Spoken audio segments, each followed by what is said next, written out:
আসসালামু আলাইকুম রহমতুল্লাহি ওয়া একটা ঘটনা, বর্তমানে ঘটনা তো একটাই, সেটা হচ্ছে বিশ্বযুদ্ধ, মানে ইরান ইসরায়েল আমেরিকা যুদ্ধ, আর হচ্ছে তেল যুদ্ধ।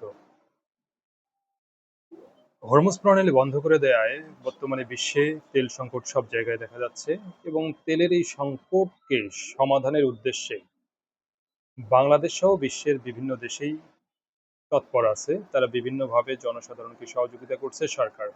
আমাদের দেশের সরকারেরও বিভিন্নভাবে সহযোগিতা করছে, বিভিন্নভাবে যাতে পেট্রোল পাম্পগুলোতে জনগণ বা সাধারণ জনগণ তেল পায়, সেজন্য বিভিন্ন ধরনের সুবিধা ব্যবস্থা করেছে। তো এখানে দেখা যায় যে আমরা প্রাথমিক অবস্থায় দেখেছি যে ট্যাগ অফিসার নিয়োগ দিয়েছে। ট্যাগ অফিসার তারা বিভিন্ন প্রতিষ্ঠানের কর্মকর্তা, তাদেরকে ট্যাগ অফিসার হিসাবে নিয়োগ দেওয়া হয়েছে, কিন্তু ট্যাগ অফিসারকে দেওয়ার পরেও আসলে পরিস্থিতি অনেক ক্ষেত্রেই সামাল দিতে পারে না, সেই ক্ষেত্রে প্রশাসনের হস্তক্ষেপ করতে হয়। তো প্রশাসন বলতে আমরা মূলত যে জিনিসটা বুঝি সেটা হচ্ছে যে ইউন মানে যে উপজেলা লেভেলে প্রশাসন বলতে আমরা ইউনোদেরকে বুঝি, এসিলেন্টকে বুঝি। আর জেলা পর্যায়ে আছে হচ্ছে ডিসির আন্ডারে যারা, তারাই মূলত প্রশাসনের আওতাধীন বলা হয়। এছাড়া আরেকটা আছে পুলিশকে, সেটা অন্য ডিপার্টমেন্ট আর কি। তো এখানে সাধারণ জনগণ যখন বিভিন্ন ধরনের তেল নিতে গিয়ে ভুক্তভোগীর শিকার হয়, হয়রানির শিকার হয়, তখন তারা মূলত প্রশাসনকেই দোষারোপ করে। প্রশাসনকে দোষারোপ করে যে প্রশাসন কোনো ব্যবস্থা নিচ্ছে না কেন, ডিসি স্যার কোনো ব্যবস্থা নিচ্ছে না কেন, ইউনোরা কি করতেছে, তারা মাঠ পর্যায়ে কেন আসতেছে না, তারা কেন ট্যাগ অফিসার নিয়োগ দিয়ে বসে আছে, বিভিন্ন ধরনের কথাবার্তা বলা হয়। তো এই প্রেক্ষাপটে আসলে প্রশাসন কিন্তু চায়, একটা জেলা পর্যায়ে বা আমাদের পুরো দেশে প্রশাসন চায় যে জনগণ ভালো থাকুক। সেই দৃষ্টিকোণ থেকে আমরা একটা জিনিস দেখলাম যে লালমনিরহাটে একজন ইউনো স্যার, তিনি, তার জেন্ডার হচ্ছে ফিমেল, ইউনো স্যার নিজে পাম্পে অবস্থান করে সুশৃঙ্খলভাবে লাইনের ব্যবস্থা করেছেন। কিন্তু সেখানে দেখা যায় যে ফুয়েল কার্ড যেগুলো আছে বা ফুয়েল পাস যেগুলো আছে, অন্য একজনের ফুয়েল পাস নিয়ে অন্য একজন সেখানে তেল নিতে আসছে, নিতে আসার পরে দেখা যায় যে হয়তো ইউনো স্যার কিছুটা নিয়ন্ত্রণ হারিয়ে ফেলছিলেন। তো এটা আমি সাপোর্ট করি। কেন সাপোর্ট করি? আমি যদি নিজে ঠিক থাকি, তাহলে আমি সুশৃঙ্খলভাবে তেল নেব এবং প্রশাসনের দেয়া দিক নির্দেশনা কিন্তু মানতে বাধ্য। হ্যাঁ, আমাকে মানতেই হবে, কারণ প্রশাসনকে দায়িত্ব দেওয়া হয়েছে সেই জিনিসটা নিয়ন্ত্রণ করতে।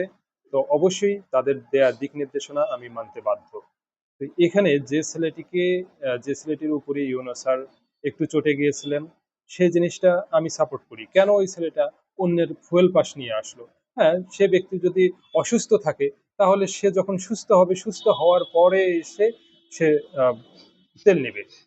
এখানে বিভিন্নভাবে আহ, হেনস্থা করার চেষ্টা করা হচ্ছে ইউনো স্যারকে, যে তিনি কেন চটে গেলেন, তিনি কেন রাগ করলেন, তিনি কেন হচ্ছে চড়াও হলেন। হ্যাঁ, তিনি যদি চড়াও না হন তাহলে চড়াও হবেন কে? টিচার যদি স্টুডেন্টের উপর চড়াও না হয়, বাবা মা যদি সন্তানদের উপরে চড়াও না হয়, প্রশাসন যদি জনগণের উপরে চড়াও না হয় সুশৃঙ্খল অবস্থা বজায় করার ক্ষেত্রে, তাহলে কে এসে চড়াও হবে? কে এই সুশৃঙ্খলতা বা শৃঙ্খলতা ফিরে নিয়ে আসবে? বা আমি সাপোর্ট করি ইউনো স্যারকে, আমি প্রশাসনকে সাপোর্ট করি। তবে এখানে প্রশাসনের একটা প্রতি আমার বিশেষ অনুরোধ, যাতে তারা কখনো বায়াসড না হয়। তারা বায়াসড হয়ে গেলে সাধারণ জনগণ আসলে এতিমের মতো হয়ে যায়, খাঁটি বাংলায় যেটা আর কি। তারা কাউকে কিছু বলতেও পারে না, সইতেও পারে না। তারা শুধু শেষ পর্যন্ত আল্লাহর উপরে বিচার দেয়।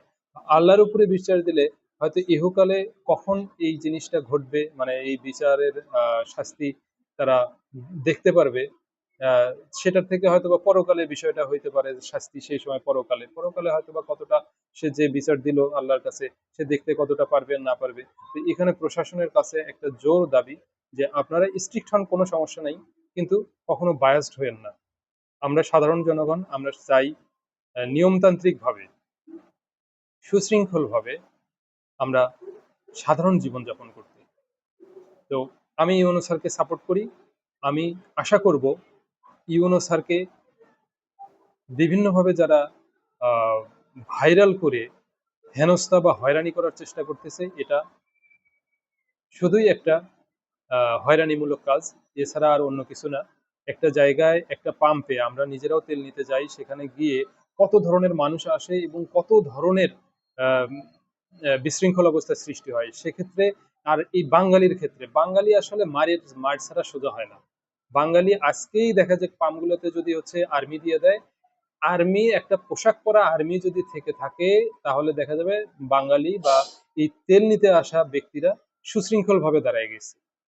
তো মারের উপর বাঙালির আসলে কিছু নাই। যাই হোক, আমি প্রশাসনকে, ইউনো স্যারকে সাপোর্ট করি, আশা করি সবাই সাপোর্ট করবেন। এবং এখানে যে হয়রানিমূলক, যে উস্কানিমূলক যে ভাইরাল করা হচ্ছে তাকে, এই জিনিসটা অহেতুক। আর আমরা যারা সাধারণ জনগণ আছি তাদের প্রতিও রিকোয়েস্ট থাকবে যে আমরা নিয়ম মেনে নিয়ে সকল ধরনের কার্যক্রম পরিচালনা করব আমাদের দৈনন্দিন জীবনে। তাহলে কোনো ধরনের নিজেরাও হয়রানি হব না, অন্যকেও হয়রানি করব না। আশা করি সবাই ভালো থাকবেন। ইনশাআল্লাহ দেখা হবে আবার কোনো একটা বিষয় নিয়ে। আসসালামু আলাইকুম ওয়া রাহমাতুল্লাহি ওয়া বারাকাতুহু।